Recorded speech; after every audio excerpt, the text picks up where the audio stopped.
This video is sponsored by ExpressVPN. ExpressVPN is a simple tool that provides you a safe and enjoyable online experience. It can unlock your favorite apps and websites no matter where you are, like in an office or school setting, or even visiting areas where certain services are blocked. That's because ExpressVPN has over 3,000 servers in 160 locations spanning across 94 countries.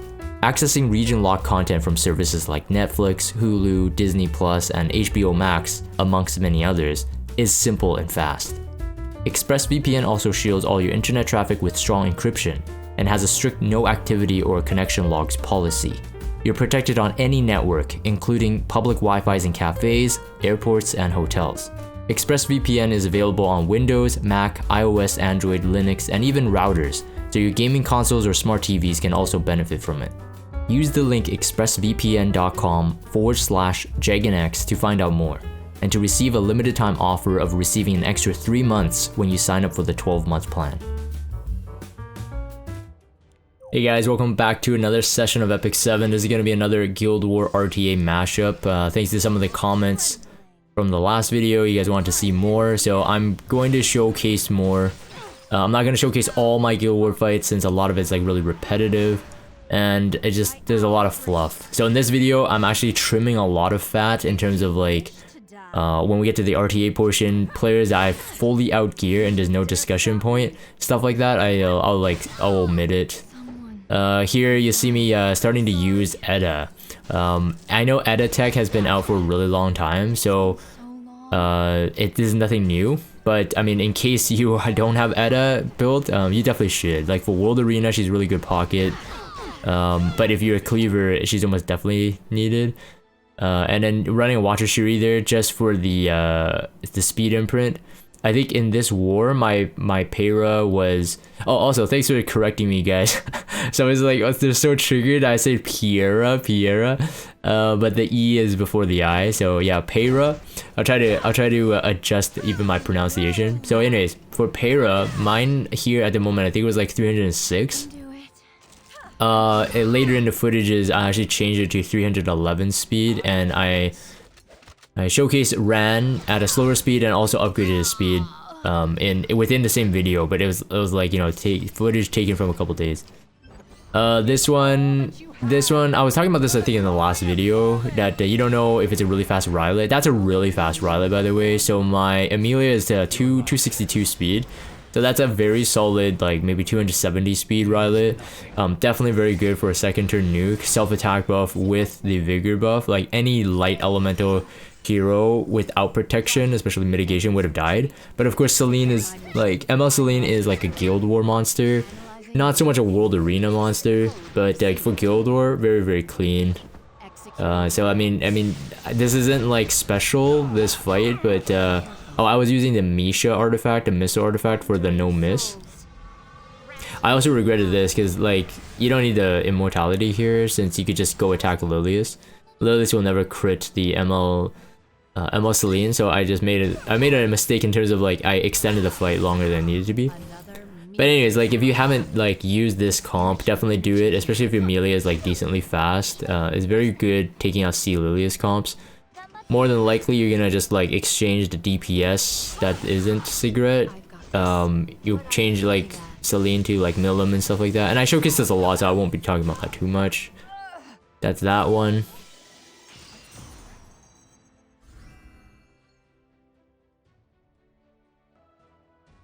This is the second fight. Again, this was, I think it's the same war that I used the Watcher Shuri for the 10 speed imprint.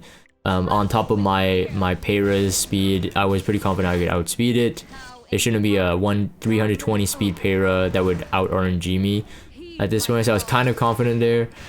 This, of course, non-attack skill, boost of Para, and, oh sorry, not Para, ETA. And then the 2-turn kill because you get the soul burn, you could kill RB for free. And Watcher Shuri really there is for Sasha. She does do a S3 CR push of the full team here, so like Watcher, we get the double turn and it's instant win here. So it doesn't matter what the variant was, Hua Yang, A Robbie, the Watcher should be able to kill. Later I will change to Ran, and ETA was the main reason I actually upgraded Ran's speed. so I can use him in these comps instead of Edda or Peyra. Oh my goodness, I'm I'm messing up a lot. Okay, so this fight was pretty simple. I mean, I technically didn't have to use like Crow here. I don't even know why I actually went with Crow here. Oh, I see my purpose. Okay, so yeah, I was going for trying to kill the Crow, or get Rimuru to like hit my Crow, and then Crow will one-shot someone, whether that be a Robbie or Rimuru. But Rimuru's not really a threat after his first turn. Yeah, so I was on Holy Sack. Yeah, I remember now. I remember that tech. It was just in case I couldn't kill the A Robbie. But of course, like Hua Yang would do extra damage to Rimuru, because elemental advantage. So killing off the A Robbie there is good. And I've been using Crow a lot lately in Guild War, but as like a Holy Sacrifice like one-shotter. Because most defensive teams now are like susceptible to very high damage or aggro, but they usually have like a very fast opener, so like a Peyra, Sea Lilius or something like that. So it makes it uncomfortable, I think, for some players to like remain like fully bruiser. Although that can still work, but that's kind of like boring. My Singelica is 252 speed with 200 ER. So most likely, I mean, unless the Sea Lilius has a lot of effectiveness, most likely they're not gonna land it. But most people run Sea Lilius with like a defense ring or a HP ring, so it's not too difficult to resist. And she was the bait as well, which is good. Getting dual attack into a prophetic candlestick means twice the opportunity for her to proc and then reset her skill cooldown. Yeah, see Singelica on the bottom team there again. And this top one, the top one kind of works. It's mainly because Hua Yang has her own barrier. And again, there's no like real follow-up. And I wasn't expecting a 260 speed Hua Yang. Although I've heard of 260, 270 speed Hua Yangs now. Kind of like similar to like a Rylet. Just getting like a surprise attack off. So the Hua Yang will be dead here. We have Portrait on Cigarette. And the Bellion most likely wouldn't have been able to debuff my MLken, just because MLken has ER and lifesteal. So this wasn't really to do much except to like strip to get the Peyra out of the stealth. And then MLken, yeah, MLken wouldn't get resisted or wouldn't get pinned down there. It was a Indri one. So Indri Bellions work better with Sea Lilius. Peyra doesn't draw a dual attack unless she gets lucky. But Sea Lilius with Indri Bellion is pretty disgusting, because you can technically turn cycle a couple Indri turns and your HP would be low. But the issue is though with Indri Bellion is like she's the only source of damage. And unless you can kill some squishies because of injury, she's not gonna kill anything with a higher HP pool. So like an Amelie MLken, like she would never be able to kill them, even if she injured at 50%. There's just like no way they'll die. So this one was like pretty safe still, but quite an interesting comp. I usually don't run Amelia into Peyra teams just because it's either Rimuru on the other end or Violet or a Robbie or something like that. So you kill the Hua Yang and then, you know, what do you do with the other hero? So yeah, this one, so yeah, anytime you see ML Celine, you'll see this in a World Arena match as well later. I'll commentate on that. But you see ML Celine, you go like Senya, you go like, you know, Hua Yang is really good. You go, Hua Yang's got Uberius Tooth as well, so you would most likely pop her, like both portions of her HP threshold in one shot, and then you don't risk a critical hit, so like Celine's easily dead.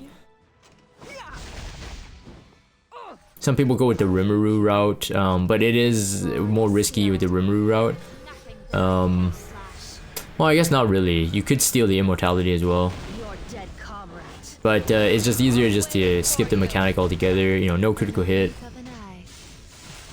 So this is a Proof of Valor one. I do have the hero standing. Oh yeah, see the Dust Devil is really good here. I think I do proc a Prophetic Candlestick. There you go. Very nice to get dual attacks into there, to get like dust devils into there. Multiple chances to proc at 40%. My Sangelica is on the attack release, so the 2 slots up and down for 10% attack. And but it's still maintaining 200 DR.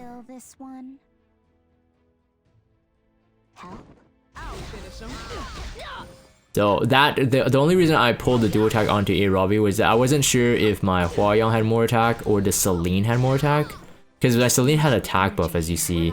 Otherwise it could have been just pull into ML Celine and it would have been over. No more threat, but it didn't really matter, I suppose, because it doesn't matter at this point. Like, you know, Sangelica is protected. You can see that the Uberius pop, it just obliterates, even without an attack buff, obliterates most ML Celines.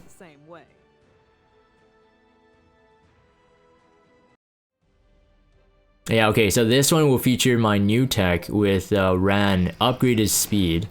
So now, even with Watashiri, I'm very confident to run into Para on the defense team, that is. The top team is more fluff. I mean, if you guys seen this 100 times now, if you're watching my videos, but I have to skip them. Unfortunately, this is the meta in Guild War, which is also why I don't really...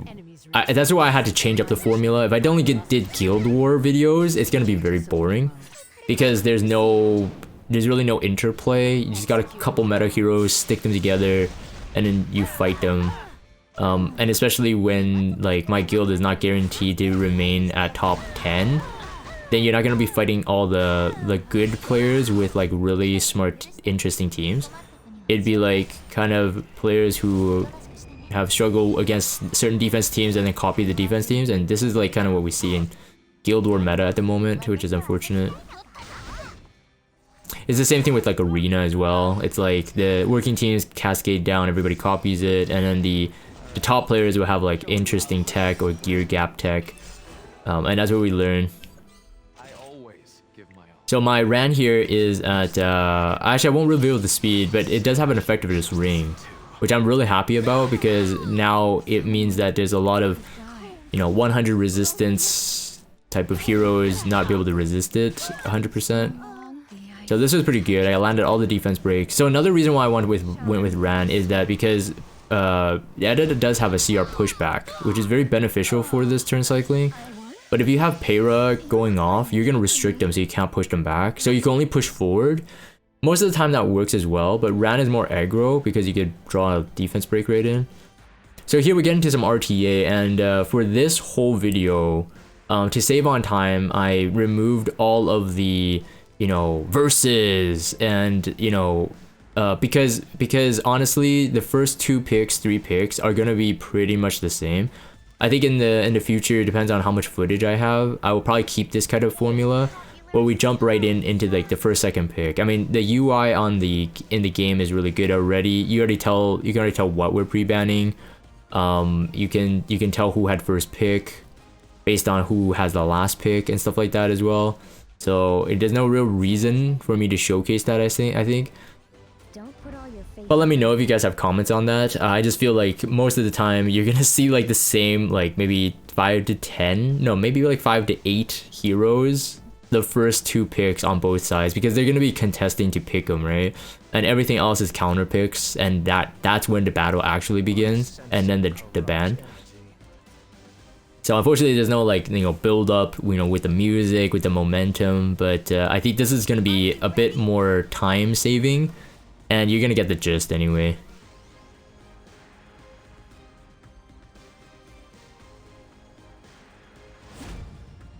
So this one was like, yeah, Huayang definitely, because like Huayang could one-shot something, but you know, he couldn't not ban Sea Lilies, I suppose, because I think he would have thought that I would ban the ML Cowrick. Regardless, it was like a more of a bluffing game, and he thought that okay, he has a reviver, so no worries, just ban the Sea Lilies. This was really fortunate as well. So I had to say this, that my LQC did not get the turn. I was actually hoping that this would happen. This way I could push back ML Cowrick so he doesn't get the cleanse as fast.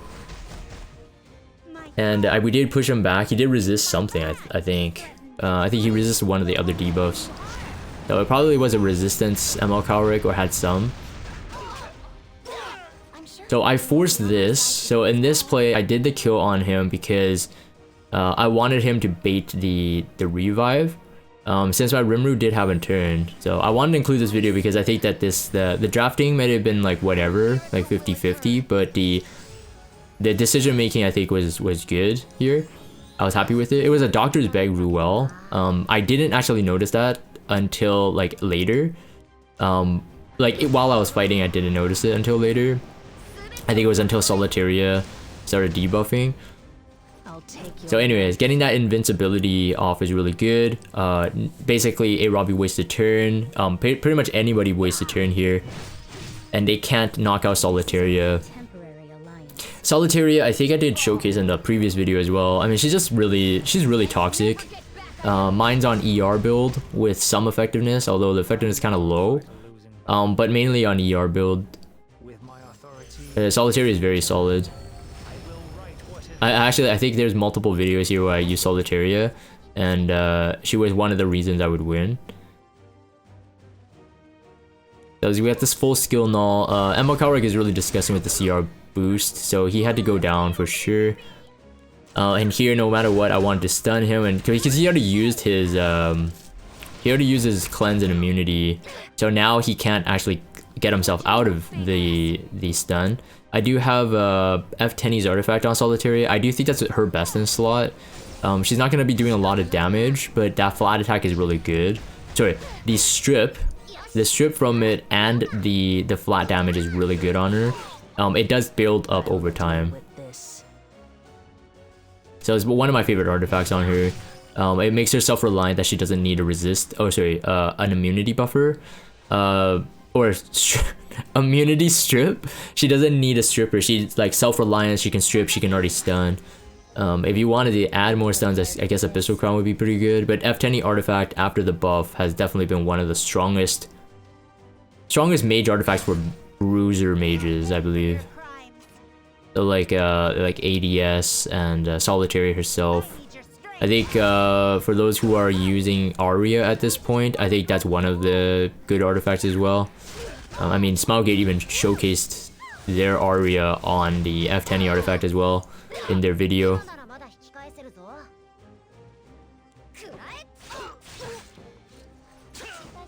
Again, the attack buff becomes a bit scary there, so I didn't want the A-Robbie to get the revive. So I had to go off the barrier here, just for protection. But then of course we have my Rimuru. I think is on Proof of Valor in this one. I think we did see it proc. I just didn't notice it as I was commentating. But no matter what, we have LQC's crit reduction buff as well. So that really helps Amelia. I don't usually draft LQC, so you can see that the LQC was the last pick there. But I think LQC really worked out here. With Amelia, LQC is very solid. Doesn't matter what speed. Just because it's just like Amelia after the frenzy buff is just annoying. Shall we go to the land steeped in death? So yeah, see, Solitaria is very good here. This is a bit of a slow grind fight for sure, but Solitaria, as you can see, is very strong. Turn cycling is incredible. Mine is at 272, I believe. I think 272 speed. Ideally, I want her at 280. And remain maybe similar stats, and I would be very happy. At this moment, I'm turn cycling Rimuru to be able to get the what do you call it? The S3, because they will be one of my major killing. Well, outside of LQC's S3, basically I'm putting double pressure on him. So he knew he lost here. I think that was a base speed A Robbie too, which is definitely not the way to go, I think. So that was a long fight. Okay, so let's see. I think I remember what this one is.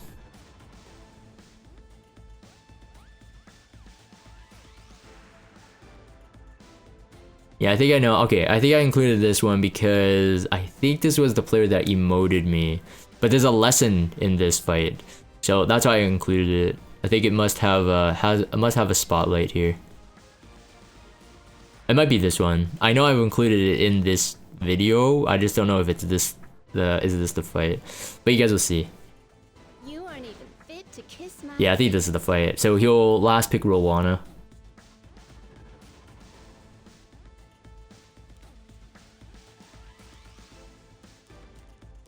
I think I could have, for this video, I'm not gonna re-edit this, but for this video I think I could have started even a bit later, because the drafting seems pretty slow. I'm at the scene.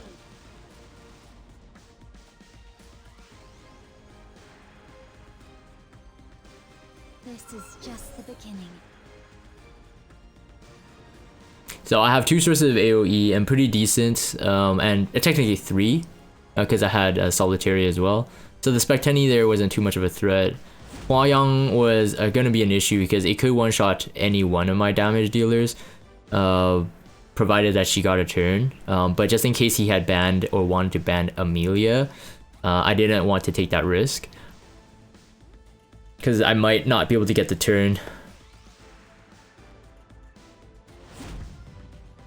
So he banned the Rimuru, and I think that's an okay ban. He probably would assume that I would ban the Rowana no matter what.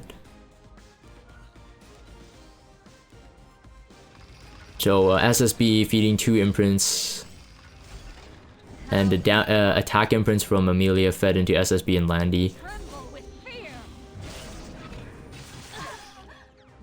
So I do have a resist build Solitaria, and with the immunity there, we got that double check. So I got pretty lucky, because I actually have the same amount of resist on my Amelia, and because Amelia wasn't on immunity, I still got stripped. So I got really lucky on that resist, and this was crucial for this fight, by the way. Now, one thing to say is that, you know, bringing Solitaria and SSB both into Rowana is not a smart move. So, you know, I think I missed draft, but you guys will see what happens. Oh yeah, and then just ignore that stupid overlay. My phone kept on saying software ready to install, even though I just installed something like the night before, so it kind of pissed me off. And I think it comes up a couple times too, so just ignore the stupid phone overlays. Enjoy the fight. Not bad. So my Landy is on counter here, and I'm gonna change her off counter. In the meta she's in, she could be on counter and it could be useful, but I think it should be better with speed set in order to get more gear score. So after, you know, when we get the free gear event, I'm gonna change it. My SSB is on Bloodstone. It's a Bloodstone SSB on injury. So this was one of the reasons why I drafted her and didn't really ban the Rowana. So there was like a chance that I could just, you know, make A Robbie useless. So to me, there's like 2 sources of damage. It was a Spectenny and A Robbie, but A Robbie would over time just lose her efficiency because of the HP loss from SSB's injury. SSB and both my SSB and Bellion are actually on injury. I moved my Bellion back to injury because I need another injury AoE dealer just in case I run into fights like this. But SSB by far I think is the most effective injury hero, because she just passively does AoE. So unless they draft Solitaria against your SSB, SSB is always very like way better than Bellion, so Bellion has to like proc Elbrus. If they solo or an attack Bellion and she never procs the injury, then it's really bad. So SSB generates more injury than Bellion technically, unless you soul burn Bellion.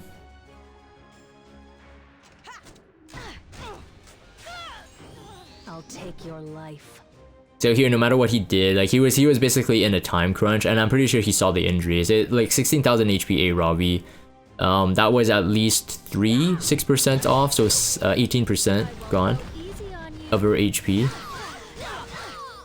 So very solid. I mean, the Rowana heal is helping a bit, but everyone is going to die to an SSB S2 at this point. Even if they full heal, the injury keeps them kind of low HP so that they're always in kind of like a one-shot range. The only issue is, of course, I kept on feeding their CR boost, so they were moving faster than they should have been. And this is a timeless anchor A Robbie. For slower A Robbies, timeless anchor is probably better. Faster A Robbies, seed is better. So he's just trying to get that heal. But every single move he makes is making his A Robbie weaker and weaker. So this is the portion why I wanted to showcase this video. Otherwise, honestly, this is a snore fest. But this is one of those justice serve type of things. So check this out. So he thought I would probably quit here. So he's laughing, right? He's just like, okay, now I have Rowana. You're never gonna beat me, right? So check this out. I wasn't sure that would be the case. Of course, any stun from Para onto my Amelia is really bad. I need the Amelia to continue to help cycle, and especially I need an attack buff on SSB. That was kind of like the turn I needed.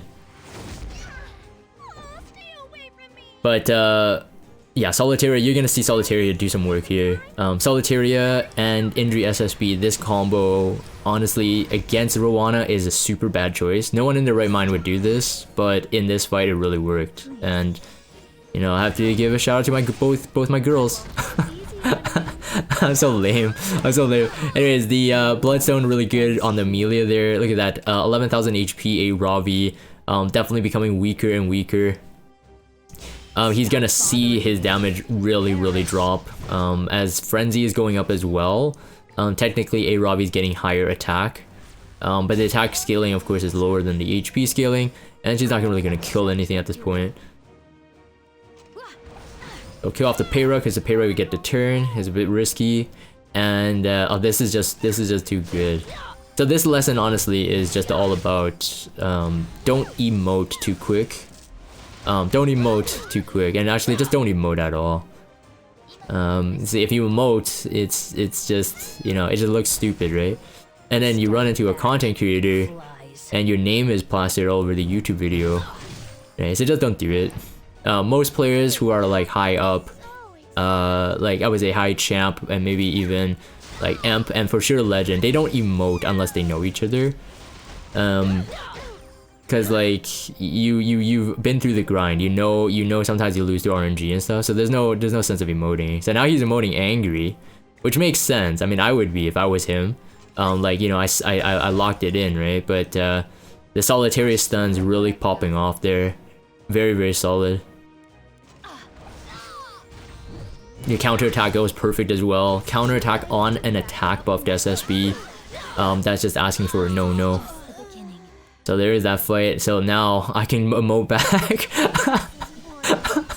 Oh man, this is, don't you feel the justice? Feels good, right? Anyways, next one. So this is, oh yeah, okay, so I included this one, even though I think it was like, it technically was kind of easy. But anyways, I saw the Celine, so I was already in my mind, I'm like, okay, I might just ban the Rimuru or the last pick, and I'm gonna pick Hua Yang. I was really surprised actually Hua Yang was not picked at this point. Like up to this point, I mean, he gave me C Lilius, A Robbie, and Hua Yang. So here, like the immediate thing I see is that, okay, Rimuru, just ban, or Amelia. I might have banned Amelia, actually. No, I think it was Rimuru. And then just S2 Raws into the Celine and boom, it's over, right? So like if he kept Hua Yang, and I would assume that he would have, then it's like it's over. I gave him technically a couple heroes that are too difficult for him to decide. So once Rimuru was gone, Celine was his only like DPS, and the scary part would have been like Celine just one-shots everyone. But the good thing is that he gave me a lot of the meta picks, so I was like, yes, he kept my Hua Yang in, which is the best case scenario. Come, I'll take your life. This is it. Silence.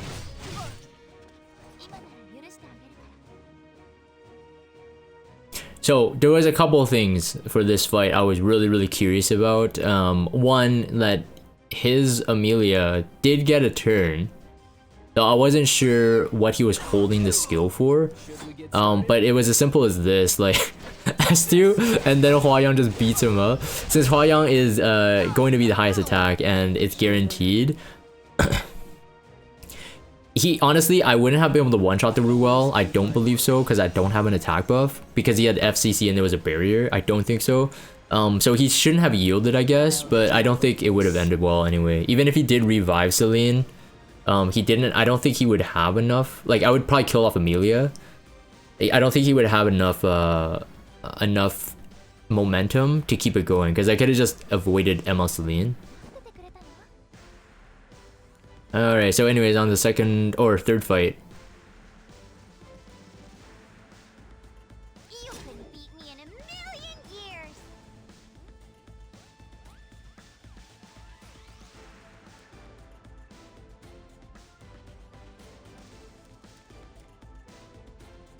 Do not interfere. So this one, he did have Amelia and he did have C. Lilia, so I wanted to keep him hostage.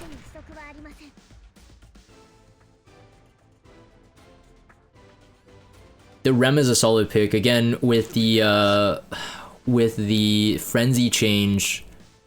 It you don't want to go against like elemental disadvantage as much as you can control it. You definitely want to kind of like you want to mix in the elements.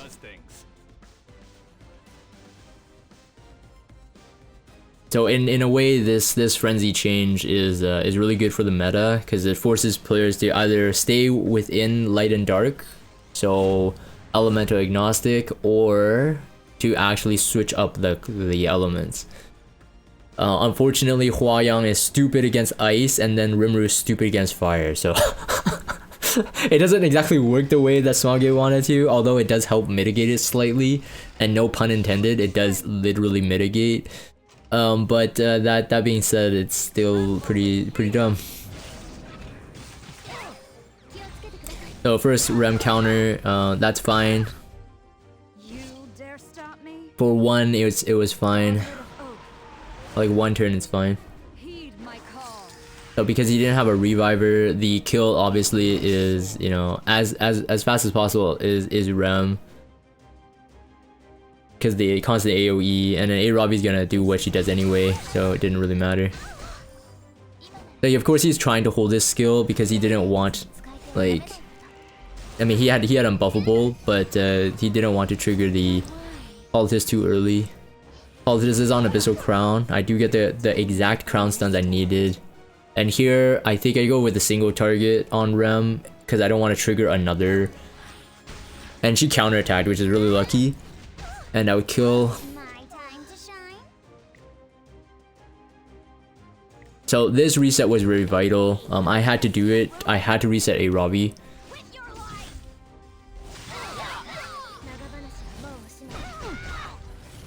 Although I guess it wouldn't matter because she would have got it the next turn. But this is why I meant it's stupid. It's like on a miss, and you know Huayang can still kill an ice. Although it was sort of damaged already, only did 9,000. So it was a 30% damage mitigation if you're going against non-elemental advantage, or a disadvantage rather. Elemental disadvantage 30% reduction. So it was pretty big. It would definitely not one-shot her if my Dilibet didn't do that damage. So it was just in that weird position where it didn't proc to Sigurd Scythe, but I was able to chip down Rem just in time for Huayang to kill. So now he has to really bank on just A-Robbie. And this showcase is gonna be like a gear gap thing, I suppose. But this is important. This is why I built my. I would have lost if my Huayang had like worse gear than it did. The immunity did not even get removed once. As you can see, there's still 2-turn immunity because I resisted it. So he couldn't strip it, but he wouldn't have stripped it anyway.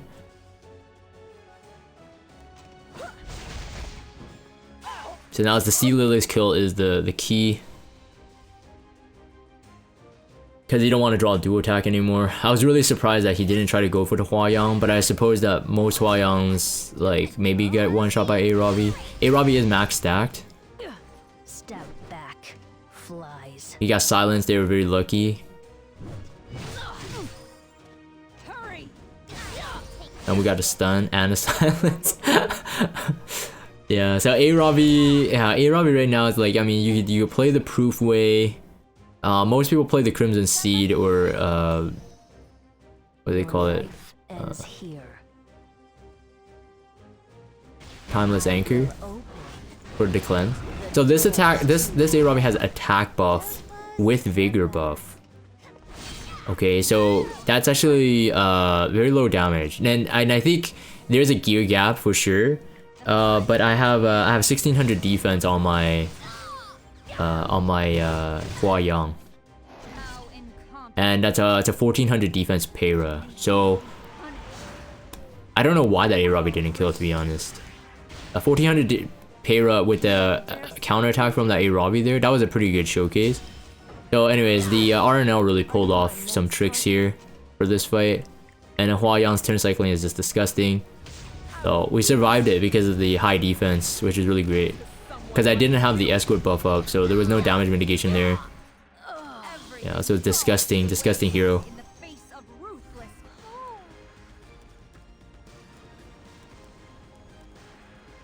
You who do know the terrors of the night. So we got Rimuru, we got Kisei, and then we got Amelia, which is all pretty solid into Hua Yang. I mean, I guess Pero it as well, because you can strip the barrier, so it makes it more squishy.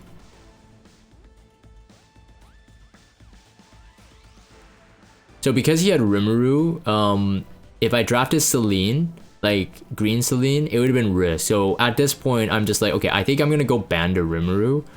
And I'm just going to double down on it. So just in case, like, you know, whatever he chooses at the last, I had to kind of really think about this. This is why the thinking process is very long. You can't just say that, okay, I'm gonna ban the Rimuru, right? Because that's where people can trap you with the last pick. Since he did have last pick, he had disadvantage. Otherwise, if I had the, well, I guess the last pick wouldn't have helped me here. But I had to really think about, okay, what am I gonna do versus, oh yeah, so this, okay, so I wanted to draft a Violet, right? So I'm gonna keep Kisei. I was gonna take out Rimuru anyway, but I got RB instead. But it still didn't matter. I'm glad he went with the Opsig, because that was like, oh, that's no worries, right? Because RB gets 2 turns, so like, who is he going to actually remove here that would, you know, that would make a difference? You know, not too much. I am lucky here. I think there's another gear gap issue. Kisei wasn't too fast. I think I do actually get the first turn. Outside of Para. Die. But because my Solitaria was actually, again, 272. So it's faster than the Amelia. So that's Amelia with a 15 speed buff, right? So if it's slower than my Solitaria, it's like a 250 speed Amelia, which is a bit too slow, I think.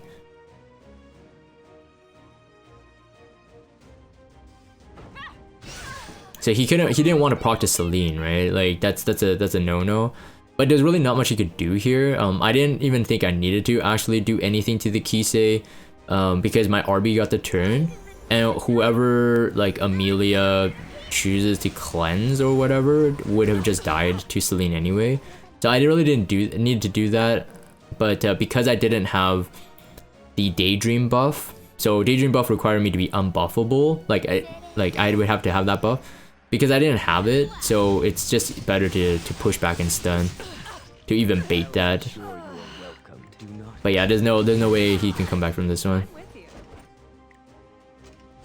Step back if you value your life. Green Celine is pretty good, but like if they're picking Rimuru, you have to remove the Rimuru. Escort me to my chambers, please. Die. She's definitely a must build, but I don't draft her a ton. I swear. Definitely more reaction. Okay, so this one I wanted to keep in as well, because this guy pulled off an Arya comp on me, which at this point, I mean, I haven't invested into her yet. I've seen some Asia players use lifesteal resistance Arya, but you would have to like draft a comp around Arya for her to kind of work, and it's like by the time you draft a comp, people would have countered. So then she's not really like a pocket pick. It's a bit difficult to use her at the moment, I think. But I do know that some RTA players who are just, you know, playing for playing's sake is like trying her out. So it's good. And I think this player is also doing that. Because I mean, he's in gold, I'm in master. It's really early, and the season's really early right now. So he's just experimenting, no try hard.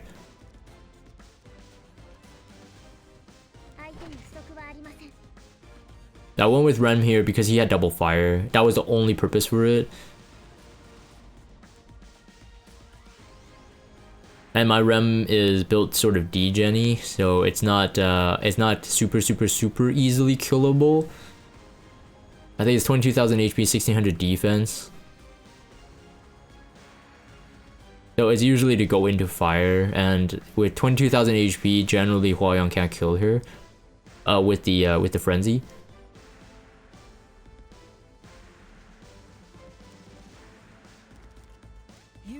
Yeah, so he chose the Arya. I'm like, oh, that's really cool. So, like, I was planning to just keep Arya in the comp anyway. And since it's because, like, you know, I didn't have any fire heroes anyway, I wasn't at a disadvantage. I need some me time. So Solitary pick, I think it's the first time Solitary picked on me at this point. Usually I take Solitary pretty early. But Solitary is pretty good because like it would like lower my chance of keeping it, like wanting to use an SSB. So I went with the Rowana, did the same thing that the previous guy did to me, and the Rowana was the ban because we got Arya and Solitary as well. So it would have really fed the Rowana.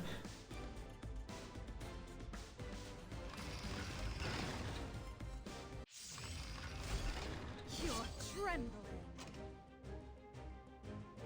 It's time for an execution. But Delibet is pretty good into Pera, into Ran. Got that first counter off pretty early, it was really good. Almost even killed the Pera. How incompetent. But it did get Arnell, as you noticed. That was risky, of course, because then he could stun my Delibet. You dare stop me? I think actually no, it wouldn't matter. Did he calculate that? No, it wouldn't matter. I didn't know why he went for the. I think he would have. He should have went for the Delibet. Maybe I would have got it anyway. It didn't matter. Either way, it would have been cleansed off. If you wish to live. Not fear death. Seizing victory is seizing the future. RNL Pera into Rimuru is risky. Your life. You have to hope you don't RNL again after the S3. I've had that issue before. And then Rimuru steals escort buff and stealth buff for everyone. Because his damage would go through Pera's barrier, so the barrier wouldn't be stolen, but everything, so everyone's damage sharing against for each other. It was really funny, actually. When that happens, it's really funny. The power of the shadows. So Arya with that stealth and then barrier, which is actually unfortunate for this player, to be honest. I was thinking about that, like, after. I'm like, you already had 2 stealth and barrier heroes. So outside of the counter that she buffs herself with, you could have gone with any other counter hero. And just, you know, like a Senya or something. And probably been more effective. But I do have an attack down stacked on her. So she is a hybrid damage dealer, defense skill attack. This was pretty interesting though. It was just good for me to see. My Aerobic Q was on Timeless Anchor. I did afterwards remove it because I realized that mine is too fast. So getting higher proc on the Crimson Seed is actually better value for me. But you did see the proc. I mean, he gave up like a champ. He's like, you know, obviously well versed in the game. So thanks for that, not holding me hostage. It wasn't. I mean, this is all like sparring anyway. So this player went double down on Earth because he saw Pera, I suppose. I don't know. Pera and Sea Lilius. So it's like double down on Earth.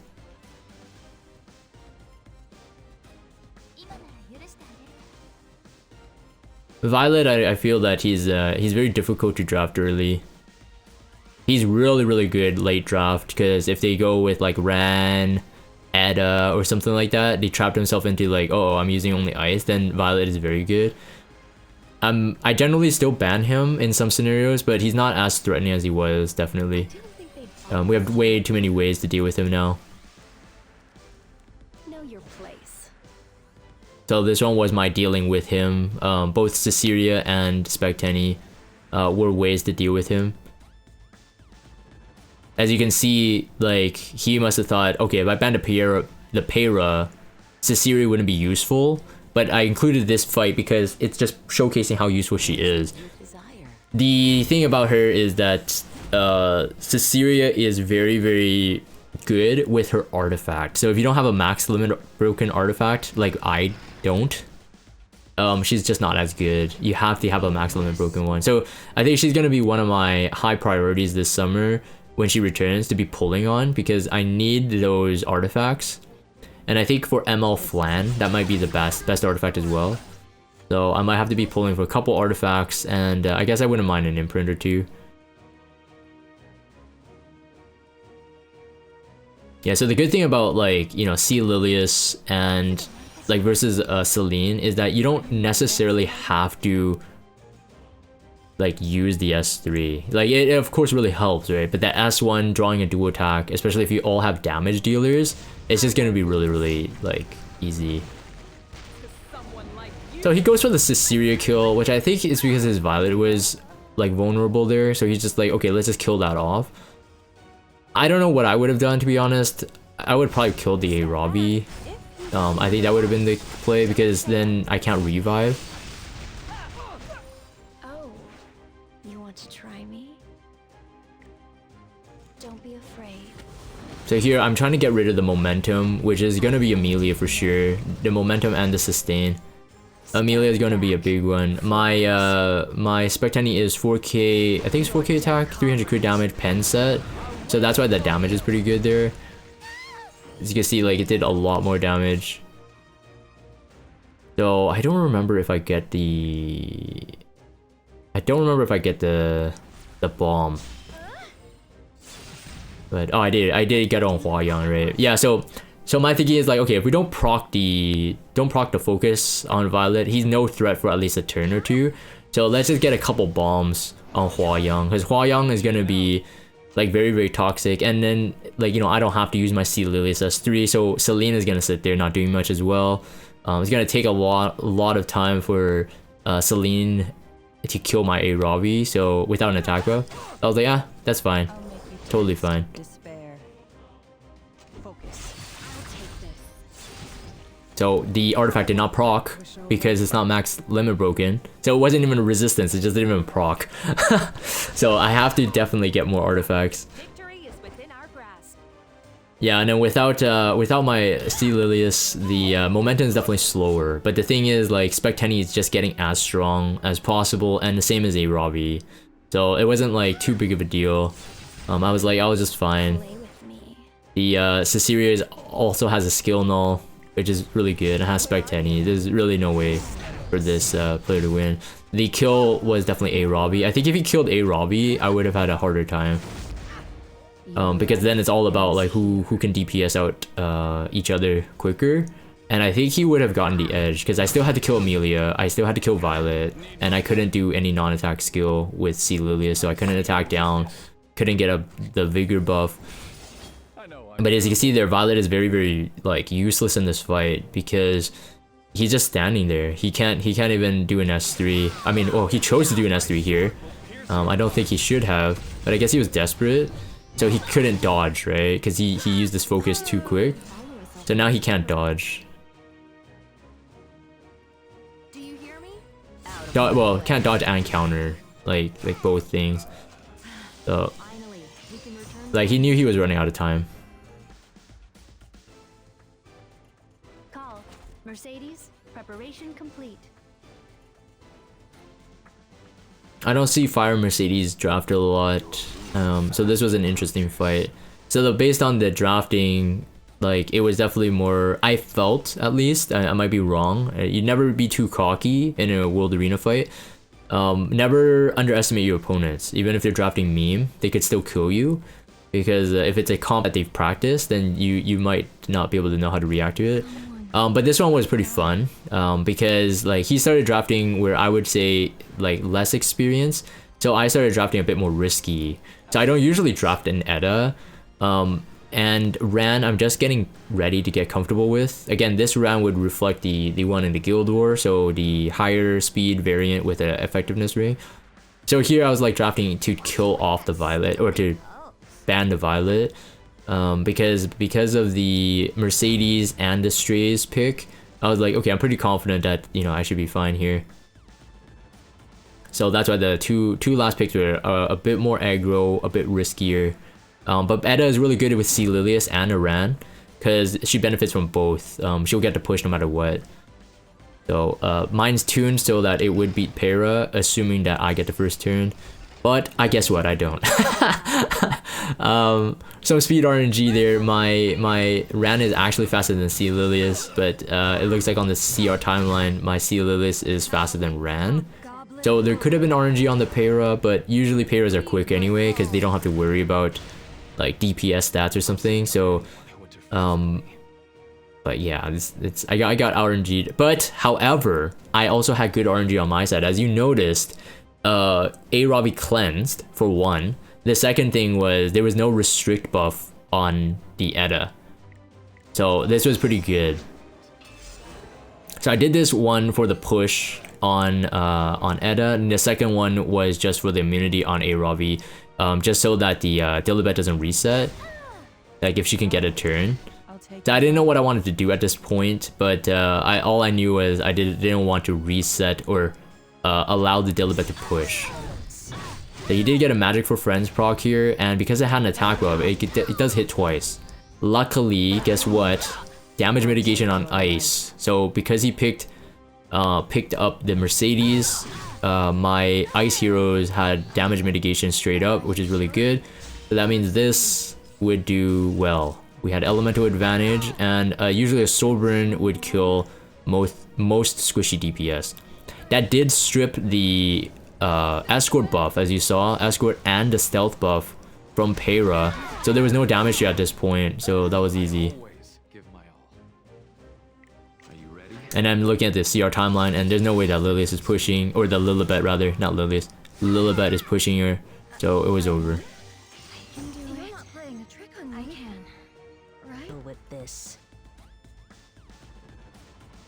This is a pretty long video. Like I did in the last one, I snuck in an Easter egg just to see if I've held your attention so far. So last time I said I was picking my nose. So leave in the comments down below if you heard that. But if you are watching, of course, I do appreciate it. I mean, World Arena has always been like an interesting thing to me. I just never really have a lot of time to kind of like spend on it. I think this season I am pushing for Emp though, since I like the frame. I actually vaguely recall this one. I don't remember. Oh, I think I actually win. I actually win this one with a clutch, I think. My intention was to keep the Politis here with the Lionheart Sirmia, but then I had an issue, which I think I was thinking about this at this point, is that if he bans the Sea Lilius, no one's triggering my Lionheart. So I was actually definitely at a disadvantage here. So I was like, whatever, when in doubt, SSB, right? And honestly, SSB is one of the strongest last picks. Because at that point, you know, you're getting free damage, right? So either your Lifesteal SSB, Bloodstone, your Injury SSB, Bloodstone, your Rengar Specialty Drink with an attack buffer on your team, because like most likely you would have like maybe Para, maybe Hand Guy, so ML Cowrick and stuff like that. Like you would have had them. So SSB is actually a very deadly last pick in this meta. And I don't think that's ever changed. It's just that if you drafted her too early, it would have been always bad, since Rowana would be like a force ban or something like that, and you'd have to bluff your way out. Oh, I see what's going on there. If you notice that the artifact was L's Fist, so definitely there was probably a gear issue in this one. I don't think I noticed that actually when I was fighting. I didn't notice the L's Fist. I was like, okay, I'm dead. There's definitely a gear issue here. That's 12,000 damage, but like I think it should have one-shot my Sirmia. If it had enough attack, it should have one-shot even without an attack buff.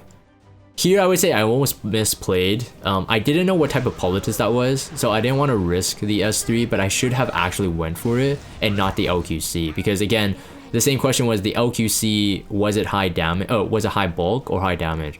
It was a high bulk Politis, and with the amount of buff I had, I don't think I would have got it anyway. But as you can see here, he didn't want to do the S3 since I stole the immunity buff from with Hua Yang. He didn't want to do the S3, and he didn't want to do the S3 for SSB proc as well. I misplayed this, I think, like a lot. I underestimated my damage. I should have just S3'd that Charlotte there, instead of S1ing. But I also am gear gapping in this one as well. So got a little bit of that lifesteal back, and of course I lose my my LHC. So he hasn't procced my SSB at this point, so outside of my A Robbie getting lucky and countering twice, he does not know at this point that she is on injury, which I guess in this fight it wouldn't have mattered too much, but to me, injury SSB on Bloodstone is probably going to be my build for RTA this season. It just feels like she has a bit of utility. I mean, she serves as a DPS, a death breaker, and a healer, and an injury provider all in one go, so I feel like I'm probably not going to change her too much. If I get better gear, I'll probably upgrade her, but outside of that, I don't think there's any reason for me to do it. Especially I'm drafting SSB with those exact mechanics in mind. Injury, constant S2, Death Break I don't really rely as much, I guess, but constant S2, and then basically the a Bloodstone as well. The Bloodstone heal is really good. I think I marked it up to about how much heal? Looks like a 1.8k, almost 2k heal. That's pretty good. Very bulky characters too. So if I had an attack buff, if they were swishier, it means more heals. This actually ended up pretty clutched. Wait, that wasn't El's Fist. Wait, who had El's Fist? It was Ubira's Tooth. I guess it was a low level Ubira's Tooth. It didn't proc my Sirmium.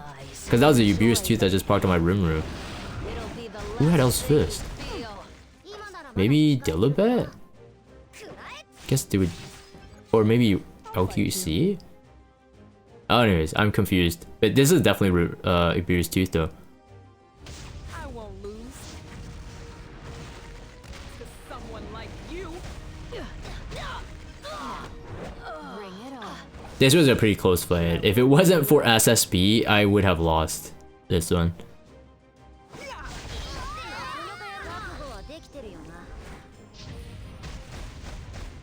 I won't go easy on you.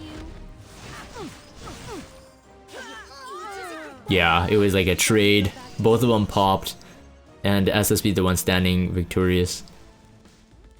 I think we're getting near the end. I think this might be the last fight. No, 2 fights left. This one's quick. This one's really quick. So I saw this person draft a Kali. Obviously, this is not this is gonna be a showcase of, like, you know, better play or whatever. But like, no one picked Rimuru, and there's an A Kali there, right? You bring Rimuru into A Kali since she's self attack buffs, and I think.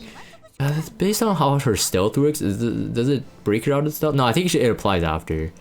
But this was pretty safe. I just wanted to showcase this just because it's really, really quick. Also, this was like a speed race as well. So it's like, did you want to keep the Rimuru there? Did you want to keep the RB there? Like, there was a high risk no matter what. And I just had to take out the Pera. So there wasn't really much of a fight. I just wanted to show his flex speed. That's basically it.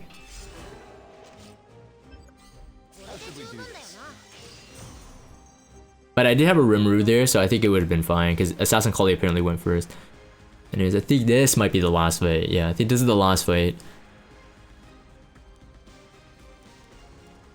If you're scared, run. No, this is not the last fight. I remember I drafted Hand Guy on the last fight, so. Yes. Another Edda play. We got two fires. Now try me. See Lilius, I was on that side. Yeah, I guess I would have had. I guess I would have still lost if he banned Ran.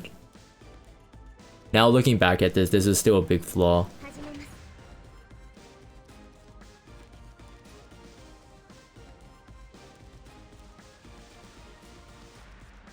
Come on, I'll take you all down. Yeah, it was a Violet ban for sure, because I had ways to deal with Hua Yang. and he knew that the Rimuru would have dealt with the Hwayoung. I think that was the right ban for him. Maybe Ran, I guess. If he wanted to speed contest and he thought that he had a high chance, then maybe Ran was the not the ban. But if he was in any doubt that he wouldn't get the speed, I would have banned the Ran, I think. But Rimuru is disgusting though. It can't one tap most of those characters. I can do it. But yes, we got the defense break, which is really good. Again, I love that effectiveness ring on the Ran there. The defense break is so good. The icy touch of death shall embrace. Yeah, this isn't the last fight. This was just a quick cleave. Alright, okay, so this upcoming one is the last fight. Understand.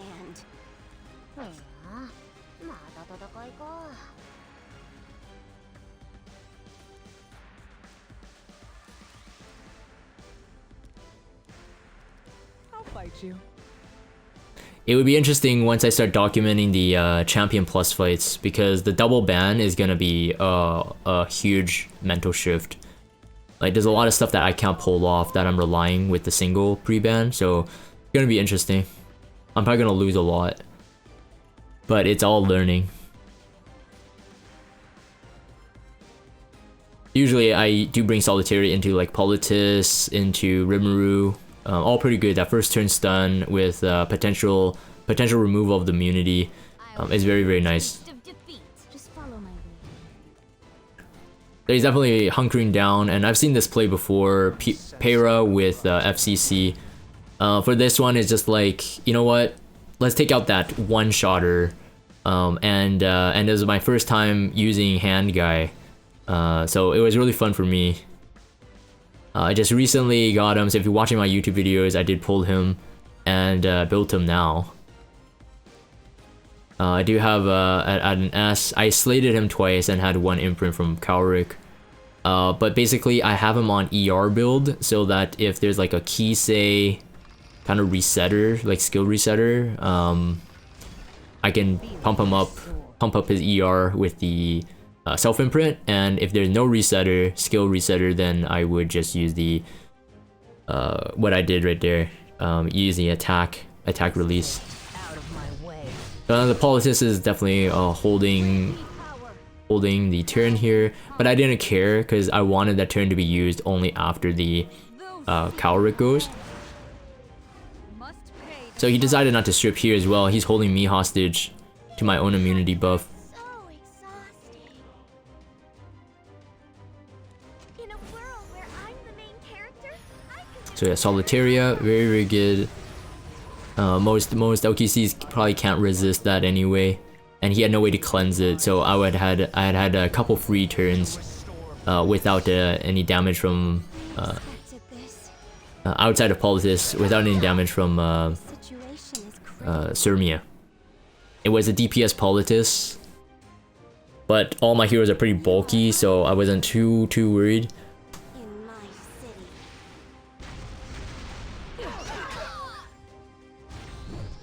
I did not even have the vigor buff yet too, so it was definitely you know, I wouldn't have died with one of the DPS down, and still had a turn with Sea Lilius.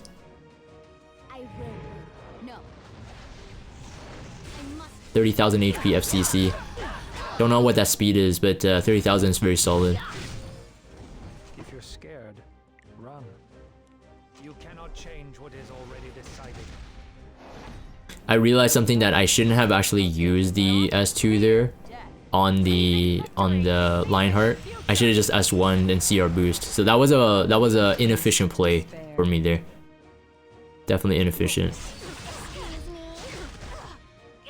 I was also keeping count on her turn, like when she already did the Far From Over passive. So I knew that I could have drawn the duo attack there.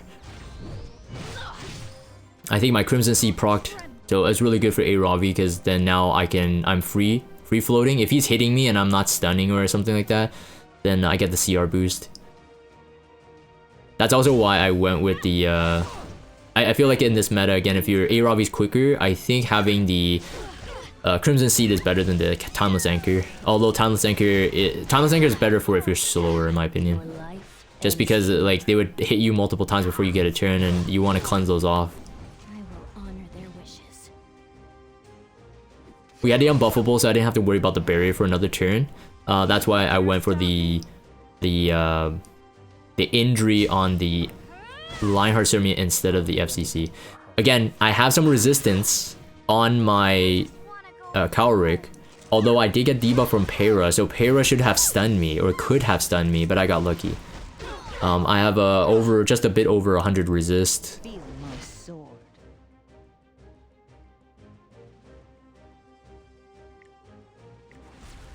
I won't fall. So I thought that, you know, I could push her back, she resisted it, and she did still get the turn. She was right ahead of my A-Ravi, but at this point it was over. I will open the doors to hell.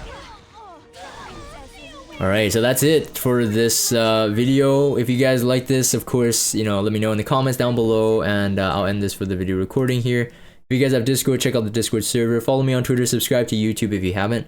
As always, thank you guys for watching, and I'll see you guys next time.